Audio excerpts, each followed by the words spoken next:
How you guys doing? How you doing? Good to meet you, Coach. All right. Congratulations on the promotion to defensive coordinator. I guess first off, can you kind of tell us about maybe how you learned how Coach Malzahn told you? Obviously, you've been a coordinator in the past, and I'm sure that was one of your long-term goals when you got here to get that opportunity. Whether it was going to be here or someplace else, you said you had other opportunities. So how was it as someone excited about the opportunity? How was it when you got the news officially that you were being promoted? Well, first off, I appreciate you, know what I'm saying, on the congratulations, and I'm definitely blessed and honored to be here standing before you guys today. And when I first found out, it was just a slew of emotions. I can remember it was Friday or Saturday, we talked, and then, we actually talked early in the week, and I talked about some of the other opportunities that I may have had, and then he's like, hey man, I can't lose you, you're my guy. Like, all right, Coach, I'm hanging here with you, and just so happened it was an opportunity to open. Obviously, congratulations to T. Will. He got a great opportunity ahead of him, so definitely happy for him and his family, and it opened up a door for myself. Addison, how is your defense going to be different than the previous 2 years under Travis Williams and UCF's defense?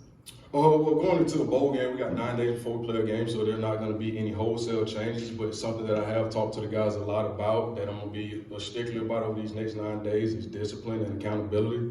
And it's not only us holding, as coaches holding them accountable, but them holding themselves accountable as well. And then from there, as we get into the spring, we'll be a lot similar to what we are now, but it's going to be some different things. I have some different beliefs and things that I've done in the past, and we'll get together with the other coaches that we bring in as well, and put a plan together and help put the guys in the best position possible to be successful. You mentioned discipline and accountability. This could be part of the answer to the question I'm about to ask, but as a coach, is there like a certain slogan or mantra for you, or some sort of an identity that people could relate to in your coaching style? My coaching style, I'm more of that quiet, confident guy, but if I need to get loud and, get rowdy with the guys, I can do that as well. But the biggest thing is that I'm a confident guy, and I want my players to play confident. And so one thing I can tell you, because anybody can get up here and tell you, hey, we're going to be aggressive, we're going to fly around, we're going to do this, we're going to do that. But my biggest thing is being sound in what we're doing, the guys being well coached, and like I said, being disciplined. And it's my job to situationally put the guys in the best position possible to be successful. Coach, how important do you think it is the relationship you've built with the players on this team over the years? You started off as a defensive back coach, got elevated to an assistant head coaching role. Now you're at the defensive coordinator. So every year you've had new responsibilities. How do you feel like that's going to help you benefit in this role right now? Well, it's definitely going to help benefit, because obviously being just a defensive back coach, I try my best to relate to all the guys on the team. It don't matter whether a quarterback, whether a kicker, whether a punter, long snapper, and that's something that I've prided myself on over the course of my career.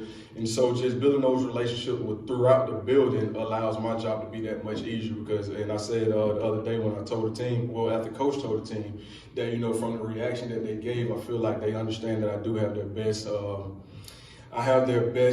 intentions and possible, you know what I'm saying? I see some of your guys are kind of here throughout the room. So what was that like at the team practice, at the team after the practice in the meeting, to be part of it when coach kind of surprises everyone, puts your picture on the screen, all the guys cheer, like a goosebump moment, or what was that like? Yes, it was. I really didn't have a response at first. The first thing I did just kind of grab my head. It's like, wow, this is a surreal moment, and obviously there's guys in the back now. Definitely appreciate them guys coming in here and support me right now as well. But man, it was an unbelievable feeling. The last couple of days have definitely been quite a bit going on. But as we get throughout this week, and especially as we get past Wednesday, we can kind of really hone in and focus on the task at hand, which is facing a pretty good Duke opponent. Obviously, you've been here for a couple of years, but you worked under Malzahn at Auburn as an analyst and head coach. What was that role like, and what was your job? Is Coach Malzahn still in the room?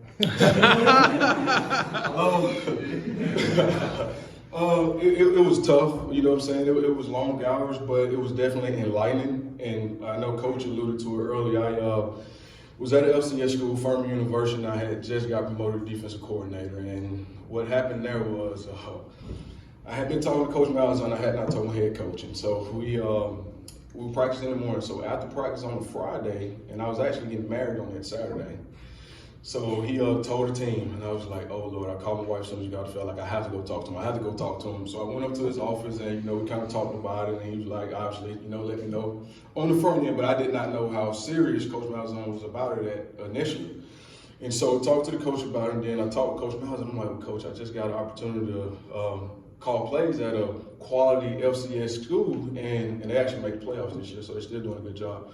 But I got an opportunity to call plays, and you're like, listen, man, coming over here and learning the offensive side of the ball, being my right-hand man, I promise you, come here, you do a good job, it's going to set you up for future opportunities. And for all the recruits that will watch this, just understand he's the head coach, that what he says, what he means, and I'm a living testament of that right now. What did you learn as an offensive guy, even though you're kind of a defensive player and defensive coach?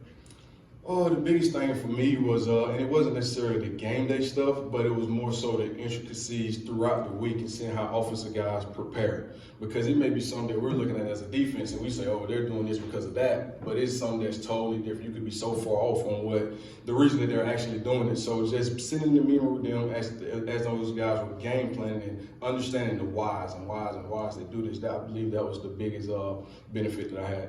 How much do you think that's going to help you as a defensive coordinator going through that experience? And they always said that there's a way that guys can coach on both sides of the ball. They're more well-rounded for it. So how much of a better defensive coordinator do you think you'll be because of going through that experience and kind of going through the ins and outs of Gus's offense? I think it's going to be great for me moving forward. And the biggest thing is situational football. You know what I'm saying? Because base downs, a lot of people do a lot of the same stuff, but just understanding different situations and how teams are trying to attack you is going to be the biggest benefit that I'm going to take from that. And obviously moving forward as a defensive coordinator here. Coach, what do you feel like you need to focus on this week? Just to kind of keep it simple. I know you'll be calling plays, I'm assuming, for the bowl game. What do you have to do just to kind of keep it simple for the guys so they can just go out, play fast, and play with a lot of excitement? The biggest thing, we're going to do things that they can do. And like I said, I'm a guy that want my defense to be sound. I want them to be, they're going to be well coached by myself and obviously the guys that are on staff, and we're going to be disciplined. And again, the first thing I got to talk to the guys about after I, appreciate them for their response that, they gave me, and the welcome that they gave me was, we talked about was accountability and discipline. And that's the two things that we're going to harp on throughout the next few days before we get ready to play Duke. You got a really good offense you're going up against with Duke. What stands out? What are the challenges you're going to be facing against the Blue Devils? Well, obviously they're a really good football team. Won 8 games, and the 4 games that they lost were all within a 7-point game, 1-possession game. So that tells you a lot about those guys right there. And I told the defense earlier, I believe it was 6 of their 8 wins, it may be more than that they scored 30 points or more. So it's going to be a huge challenge for us. Have you decided, future responsibility, you're still going to coach corners? Is that still probably what you're going to do going forward next season, or is kind of up in the air about individual positions amongst defensive coaches? Well, I've always told myself once I get this opportunity, because a lot of guys, when they get a coordinator spot, they kind of want to walk around and oversee, which I think has benefited that too. But I've always told myself that I would never get outside the meeting room. That's my comfort zone. That's what I love, and I'm going to continue to coach defensive backs. In linebackers, who's helping you out for the bowl game? You got one of the GAs or analysts or anyone kind of assisting in that role? So what we did, Coach Gibbs is a veteran guy. He's been a defensive coordinator at multiple spots. He's coaching in the NFL, and so he has great experience, obviously in the secondary, but he understands everything that's going on the defense. And so he's been moved down to linebackers. Charles Moore has been elevated. He's helping Coach Gibbs with the linebackers. And then you have Jeremiah Denson, who's a former player at Auburn, a really good player for them. He's helping me in the secondary. Coach, when you talk about how attractive this opportunity was, I know you're already here at UCF, but even if you were an outside candidate, how excited are you to be at a program like this, transition into the Big 12 with a lot of athletes, both experienced and young? Just talk about just the position itself. How excited are you to be in this role as the defensive coordinator at UCF? It's very exciting. First off, just being in Orlando as itself, you know what I'm saying? This is obviously a destination place that people from around the world come and visit every year.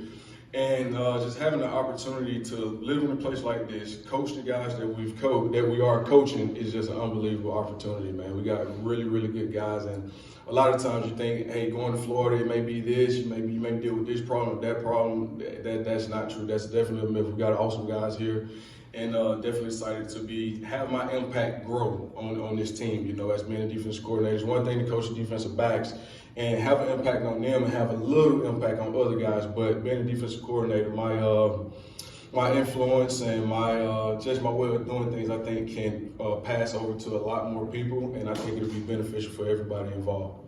How good has the recruiting element been? I know you have a relationship with a lot of the guys that are going to sign on Wednesday, but how's that been over the last 24 hours? Calling some of those guys up, letting them know the plan, and heading into Wednesday. Well, it's been a lot going on over the last 24 hours for sure. Obviously, got a game in 9 days, so trying to make sure we spend enough time on that, but then also getting on the phone with every defensive recruit that we are recruiting, all our commits, and that's something that we have done and will continue to do up until signing day. Then obviously you have some other guys, the portal guys, that we'll continue to stay in contact with them. Some guys are making decisions today. Some guys won't be making decisions till within the coming weeks. So just continue to stay in touch with all those guys. One more question. Do you feel like the relationship you've built on the recruiting trail with these guys will help you keep this 23 class together, even though despite of the coaching changes? Absolutely, I do feel like it will, and I have a relationship with a lot of those guys. Obviously, some deeper than others, being the defensive backs, but guys at the other positions, I'm definitely over the next few days going to try to do everything I can to keep those guys aboard. Obviously, we targeted those guys for a reason, and we're going to continue to recruit the crap out of them and try to get them here. Appreciate it. Thanks, Coach. Congratulations. Thank you.